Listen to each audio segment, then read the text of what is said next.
자, 우리 2020년에 그 세계적인 그 여론조사 기관인 갤럽에서요, 61개국의 성인 5만 명 정도를 대상으로 전화도 하고 온라인도 하고 이 면접을 통해서 신이 있는가라는 그런 여론조사를 했다고 합니다. 이 결과를 보니까 그 61개국의 평균 중 61%가 나는 종교 생활과 종교 활동 참여 여부를 떠나서 나는 종교적이다라고 대답을 했다라고 합니다. 아예 신을 믿지 않는 무신론자들은 생각보다 적어요. 10%밖에 차지를 하지 않았다고 해요. 이 결과를 통해서 곰곰이 생각해 보면 가장 많이 답한 나는 종교활동 여부를 떠나 종교적이다라고 대답한 사람들이 어떤 마음을 가지고 이렇게 대답했을까 하는 궁금증을 가지게 됩니다. 물론 이 응답을 한 사람들의 구체적인 그 이유에 대해서는 자료가 나와 있지 않지만 아마 대부분의 사람들은 자신이 나쁜 일을 하지 않고 착한 일을 하며 살아가기 때문에 이런 삶에 대한 보증으로 자신이 멸망당하지 않고 구원을 이룰 것이라는 생각을 하고 있기 때문이라고 유추할 수가 있습니다. 우리들 주위에 있는 믿지 않는 친척분들에게 여러분들 예수님 믿으세요라는 그런 말들을 가끔씩 하지 않습니까? 그러면은 대부분의 뭐 큰아버지, 작은아버지 아니면 뭐 이웃 어른 이런 분한테 물어보면 나는 죄도 짓지 않고 선을 행하며 살아가는데 모두 구원받는 거 아닌가? 그런 말씀을 여러분께서 대답으로 들으실 겁니다. 그렇게 본다면 이 세상을 살아가는 대부분의 사람들은 착하게 살면 어떤 신이라도 자신을 구원해 줄 것이라는 기대감으로 살아간다라고 생각할 수가 있을 겁니다. 하지만 이 그리스도인들은 그렇지 않다는 것을 우리가 미리 알고 있죠, 그죠? 왜냐하면 성경은 일관되게 구원은 오직 하나님께서 우리에게 주신 은혜요, 이 사실을 믿는 믿음으로 이루어진다라고 가르쳐주고 있기 때문입니다. 여러분 잘 아시는 로마서 3장 28절 말씀을 보면 그러므로 사람이 의롭다 하심을 얻은 것은 율법의 행위에 있지 않고 믿음으로 된 줄 우리가 인정하노라라고 말씀하고 있기 때문에요. 자, 이 말씀이 어떤 의미입니까? 우리가 믿음으로 구원을 받는 것인지 어떤 착한 행위로 받는 것인지가 아니라 바로 하나님께서 우리에게 주시는 그런 믿음, 주시는 그 믿음으로 말미암아 우리가 하나님 앞에 나가고 하나님의 자녀가 될 수 있다는 그런 의미가 아니겠어요? 그러나 우리가 오해하고 있는 것 중에 하나가 오늘 우리가 읽은 아브라함의 이야기가 곧 하나님 앞에 선한 행동을 해서 그가 믿음의 조상이 되었다라는 생각인 것입니다. 이런 이 세상 사람들이 생각하는 구원과 비슷한 성향을 가진 생각이라고 할 수가 있는데요. 그러나 이 아브라함의 이야기를 자세히 살펴보면 이 이야기가 행위에 대해서 말하는 것이 아니라 신뢰에 대해서 말하는 것이라는 사실을 발견할 수가 있는 겁니다. 지난주에 우리는 하나님께서 이 세상이 모두 악함을 보시고 홍수를 통해서 세상을 심판하셨고 그중에 이 노아의 가족들을 택하셔서 새롭게 세상을 이끌어 가셨음을 우리가 살펴보았습니다. 그러나 그런 와중에 죄는 세상에서 완전히 사라지지 않았고 하나님께서 아브라함이라는 사람을 택하셔서 또 다른 축복으로 하나님의 약속을 이어가고 있음을 우리가 살펴보았어요. 그 약속은 상대방이 약속을 지키지 않을 때 취소가 되는 그런 계약의 그런 형태가 아니라 하나님께서 연대 책임을 주고 연대 보증을 주시는 영원히 사라지지 않는 언약이었음을 함께 말씀을 통해서 나누어 보았습니다. 자, 그래서 오늘은 이렇게 언약이라는 새로운 약속을 한 가정을 택하셔서 이루시는 하나님의 노력에 대해서 우리 말씀을 통해서 살펴보려고 합니다. 지금까지 우리는 일방적인 하나님의 축복으로 아브라함과 언약을 체결하시는 하나님의 열심을 보았어요. 이제 이런 하나님께서는 이런 아브라함에게 그럼 네가 나에 대한 믿음을 보일 차례다. 다 책임을 질 테니까 너는 늦은 나이에 낳은 아들 이삭을 내게 바치라. 이렇게 아브라함을 시험하시는 우리 하나님을 우리가 이 말씀을 통해서 볼 수가 있다는 것입니다. 자, 그래서 그렇기 때문에 우리는 먼저 창세기 22장에 나와 있는 아브라함의 이야기를 통해서 하나님께서 아브라함을 시험하시는 이유와 또 그 의미에 대해서 알아보려고 합니다. 첫 번째로 하나님께서는 아브라함에게 특별한 희생제물을 요구하셨다라고 성경 우리에게 말씀을 해요. 하나님께서는 아브라함과 언약을 맺으셨는데 하늘의 별처럼 수많은 후손들을 통해서 땅의 모든 나라가 축복을 받을 것이라고 아브라함에게 약속을 해주셨고요. 또 아브라함의 자손 중에 하나가 이 땅의 백성들을 구원할 메시아로 이 땅에 오실 것을 또한 약속을 해주셨습니다. 이런 아담과 하와에게 하셨던 약속과 아주 유사한 말씀이라고 할 수가 있겠죠. 자, 그러나 이 약속이 이루어지기에는 현실이 너무나 달랐다라는 것을 우리가 또 성경을 통해서 발견할 수 있죠. 아브라함과 사라 사이에는 자녀가 없었고 사라는 아이를 낳기에는 너무나 나이가 많이 들었었어요.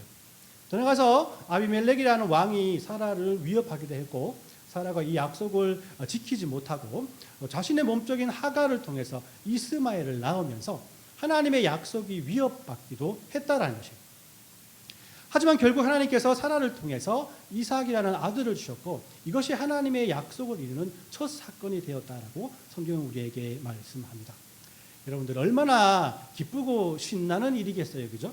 아브라함이 정말 하나님께서 우리가 자신들은 도저히 아이를 낳을 수 없는 그런 환경에 있음에도 하나님께서 그에게 아들을 낳을 것이라고 약속을 해주셨고 그 약속대로 실제로 아이가 덩그러니 자기 앞에 있다. 그리고 그 아이가 점점 더 자라나게 되고 또 말도 하고 재롱도 떨고 자기와 대화도 할 수 있는 그런 객체가 되었다는 사실에 얼마나 깊이고 신기한 일이겠어요.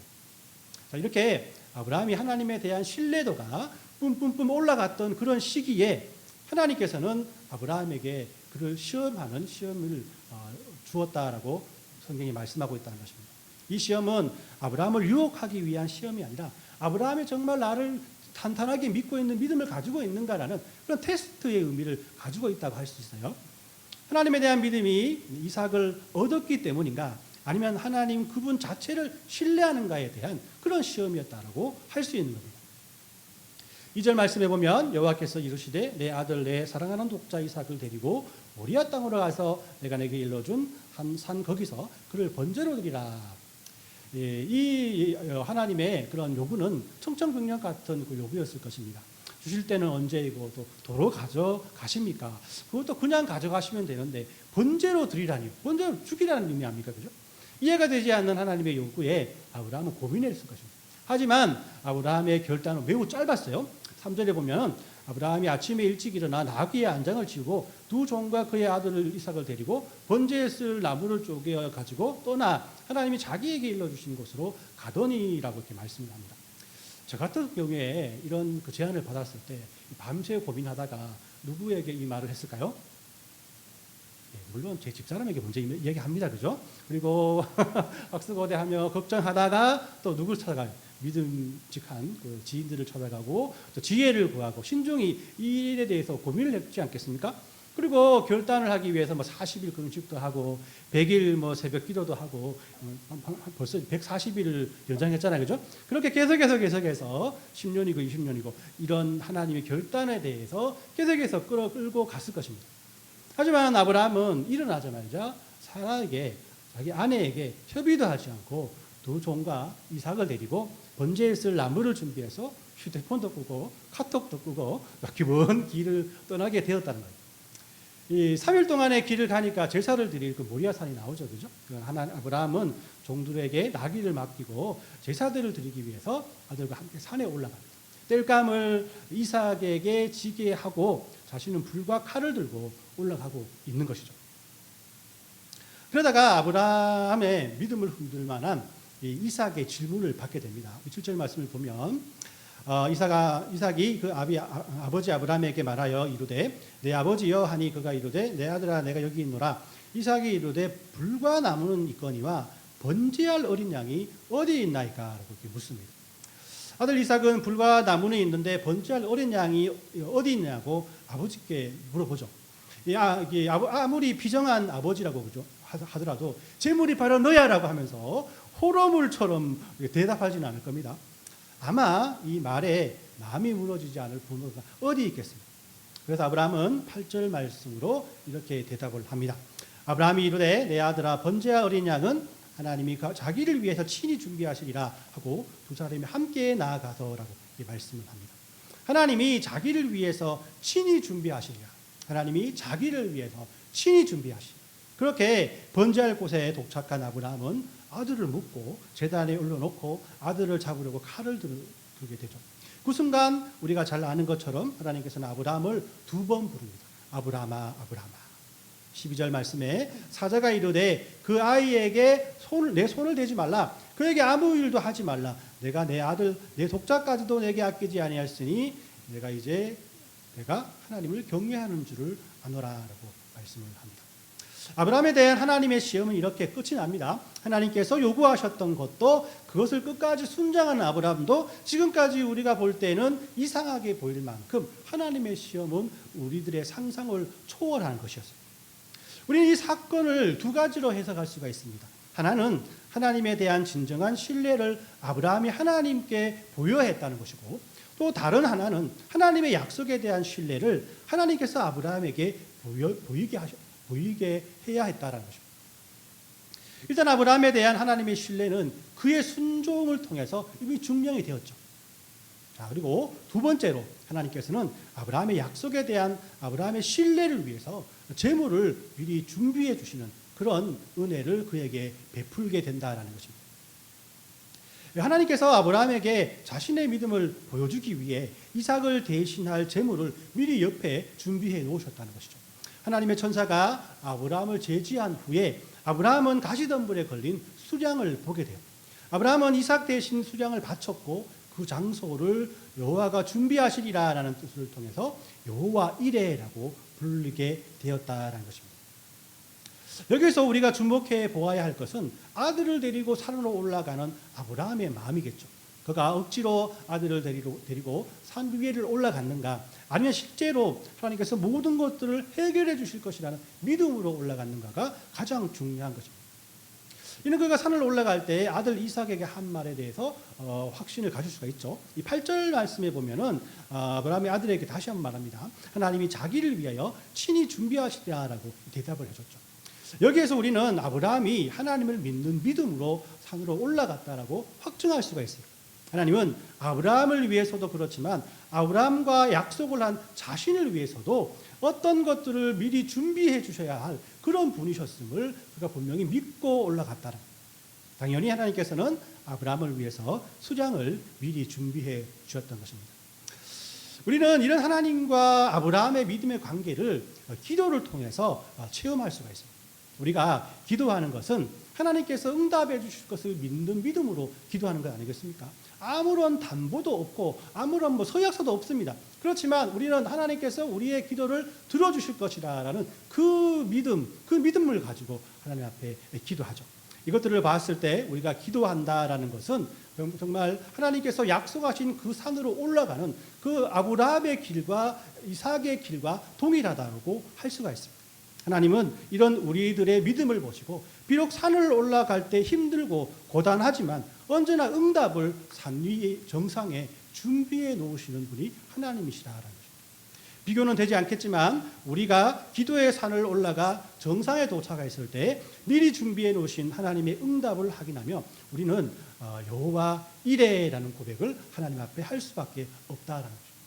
그렇습니다. 이 믿음의 기도는 이렇게 미리 준비하시는 하나님의 은혜와 하나님의 사랑을 체험할 수 있는 가장 소중한 그런 믿음의 행위라는 것을 우리는 이 본문 말씀을 통해서 다시 한번 확신할 수가 있다는 것이죠.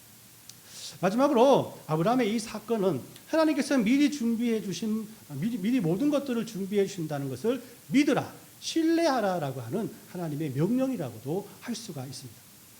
창세기 22장에 아브라함이 아들 이삭을 바친 이 사건을 하나님께서 성경을 통해서 우리에게 주신 그 의도는 우리가 신약의 히브리서를 통해서 바르게 해석할 수가 있어요. 히브리서는 아브라함이 무슨 생각을 하고 그런 행동을 했는지, 무엇이 아브라함으로 하여금 하나님께 순종할 수 있도록 동기를 부여했는지에 대해서 우리에게 설명을 하고 있다는 거죠. 그러니까 히브리서 11장 17에서 19절까지 말씀을 제가 읽어드립니다. 아브라함은 시험을 받을 때에 믿음으로 이삭을 드렸으니 그런 약속을 받는 자로 돼 그 외아들을 드렸느니라. 그에게 이미 말씀하시기를 내 자손이라 칭할 자는 이삭으로 말미암았으리라 하셨으니 그가 하나님이 능히 이삭을 죽은 자 가운데서 다시 살릴 줄을 생각한지라 비유컨대 그를 죽은 자 가운데서 도로 받은 것이니라라고 말씀해요. 보십시오. 히브리서 보시니까 재밌잖아요, 그죠? 오늘 그러니까 도망가지 마시고 우리 친경후에 우리 또 히브리서를 한번 읽을 수 있는 그런 기회를 한번 동참해 보십시오. 이 모든 것들이 히브리서에 담겨져 있음을 말씀을 읽는 가운데 더 큰 은혜를 받을 줄 믿습니다. 자, 일단 히브리서는 아브라함의 믿음을 칭찬하고 있어요. 하나님이 아브라함을 시험하셨을 때 아브라함이 이삭을 바칠 수 있었던 것은 그에게 믿음이 있었기 때문이라고 말씀하고 있는 것입니다. 그는 하나님의 약속을 바라보면서 이삭을 제물로 바치라는 하나님의 명령을 그대로 순종했다라고 하는 겁니다. 자, 여기서 우리가 눈여겨보아야 할 것은 아브라함이 이삭을 바칠 수 있었던 것은 하나님이 두려워서 억지로 한 순종이 아니라 19절 말씀에서 볼 수 있듯이 부활에 대한 믿음이 그가 가졌기 때문이라고 설명하고 있는 겁니다. 아브라함은 하나님이 사라의 죽은 태에서 생명을 주셨듯이 이삭을 무덤에서 일으킬 수 있다라고 믿었던 거예요. 부활이라는 단어에서 여러분들이 또 올릴 수 있는 것처럼 바로 예수님을 이곳에서 우리가 발견할 수 있다는 겁니다. 성경은 아브라함의 이 사건을 통해서도 예수님의 모습을 우리에게 보여주고 있다는 거죠. 여러분들, 아브라함이 그 산으로 올라갈 때 어떤 마음이었나? 바로 이 아들이 죽어도 하나님께서 이 아들을 다시 살릴 수 있는 부활의 하나님이시라는 사실, 부활의 능력을 가지신 분이시라는 것을 믿고 갔다는 거예요. 그 의미는 무엇입니까? 아브라함은 올라가서 실제적으로 그 아이를 번제로 하나님께 드릴 마음이 있었다는 거죠. 내가 드릴지라도 하나님께서 그 아들을 다시 살리실 것이라는 믿음을 가지고 올라갔다는 거예요. 즉 아브라함의 이야기와 예수님의 복음에는 상당한 유사성이 있다는 것을 발견할 수 있습니다. 우리가 표를 한 개 제가 만들어 봤습니다. 자, 이삭과 예수님을 비교해 봤을 때 이삭은 아브라함의 약속된 유일한 아들이죠. 그죠? 예수님도 하나님의 유일한 아들입니다. 또 이삭이 희생제물이 되었고 자신도 그 순종함으로 그 희생제물이 되기 위해서 산을 올라갔던 것처럼 예수님 역시 희생제물이 되었고 그 역시 순종하는 마음으로 십자가를 지셨습니다. 희생제물을 위해 이삭이 나무를 운반하였듯이 예수님 역시 희생제물이 되기 위해서 나무 십자가를 지고 골고다 언덕을 올라가셨다. 이삭이 바로 하나님의 대속제물로 준비되었던 것처럼 예수님 역시 하나님의 대속제물로 준비되어졌다는 것. 들어가서 이삭이 비록 죽지는 않았지만 결론적으로 죽은 목숨과 같지 않겠습니까? 그래서 이삭이 바로 비유적으로나마 죽음에서 살아났던 것처럼 예수님은 실제적으로 육체적으로 죽으시고 죽음에서 다시 살아나신 하나님의 아들이 되었다라는 것입니다. 결과적으로 아브라함이 이삭을 번제로 드리려 했던 모리아 산의 제단은 나중에 예루살렘 성전이 그곳에 세워지게 되죠. 그리고 이 모든 성전 제사들이 가리키는 궁극적인 희생은 바로 예수님의 십자가를 통해서 종결되었다는 것을 우리가 말씀을 통해서 발견할 수 있는 거죠. 제물은 하나님께서 이렇게 미리 준비해 놓으셨기에 우리는 이제 믿음으로 하나님 앞에 나와 예배하고 하나님께 나아갈 수 있게 되었다라는 것입니다. 이처럼 우리는 아브라함이 아들 이삭을 위해 제물이 준비되었음을 신뢰하며 하나님께 순종하였듯이 우리들의 모든 일상생활 가운데 여호와 이레로 모든 것을 준비하시는 하나님을 신뢰하며 믿고 살아가야 한다는 겁니다. 우리는 늘 이삭과 같이 번제할 양은 어디 있습니까? 라고 하나님 앞에 물을 때가 너무나 많습니다. 기도하면서도 아이들이 언제 바뀌는 겁니까? 아이들의 믿음이 언제 이렇게 되는 겁니까? 언제 가정이 안정되는 겁니까? 언제 물질적으로 풍족하게 되어지는 겁니까? 나의 건강은 어떻게 되고 나의 직장은 어떻게 됩니까? 도대체 기도하는 것은 언제 응답이 됩니까? 라며 결과만을 기대하며 하나님 앞에 나갈 때가 너무나 많습니다. 하지만 우리들에게 돌아오는 하나님의 음성은 똑같은 것이죠. 하나님이 자기를 위해서 친히 준비하시리라. 하나님께서 자신이 약속하신 언약 때문에라도 친히 준비하시되 우리는 그 친히 준비하시는 하나님의 은혜와 응답을 인내하며 기다리면 된다는 거죠. 우리 오늘 그 말씀을 정리합니다. 자, 하나님께서 아브라함에게 이삭을 바치는 이 시험을 우리는 두 가지로 나누어 생각할 수가 있습니다. 첫 번째가 바로 아브라함이 하나님을 얼마나 신뢰하는가에 대한 증거였고요. 두 번째가 하나님이 아브라함에게 얼마나 신뢰 있는 존재인가를 보여주는 증거도 된다는 것입니다. 아브라함은 순종으로 하나님에 대한 신뢰를 보여주었고요. 또 하나님은 어린 순양을 이삭 대신 준비하셔서 모든 것을 공급하시며 약속을 이루어 가실 분이라는 믿음을 아브라함에게 각인시켜 주었다는 것입니다. 이는 장차 예수님을 통해 온 인류를 구원하실 하나님의 약속을 우리에게 보여주는 모델이요 모형이라고 할 수가 있습니다. 하나님께서는 이렇게 2000년 전 자신의 독생자 예수님을 이 땅에 보내셔서 우리를 향한 하나님의 신뢰를 친히 보여주셨다는 겁니다. 자, 그럼 이제 우리 역시 아브라함과 같이 하나님을 신뢰하고 하나님의 약속을 믿는 믿음을 하나님 앞에 보여줘야 되지 않겠습니까? 그렇다면 우리도 하나님께 우리들의 소중한 것을 드려야 하는 것일까요? 우리 모든 것들을 다 드리고 내가 망신창이가 될 때까지 모든 것을 드려야 하는 것일까요? 도대체 어떠한 삶을 살아야 우리를 향한 하나님의 사랑을 하나님 앞에 보여드리는 삶을 살 수가 있을까요? 로마서 12장 1절 2절은 우리에게 이렇게 우리의 삶에 대해서 말씀을 합니다.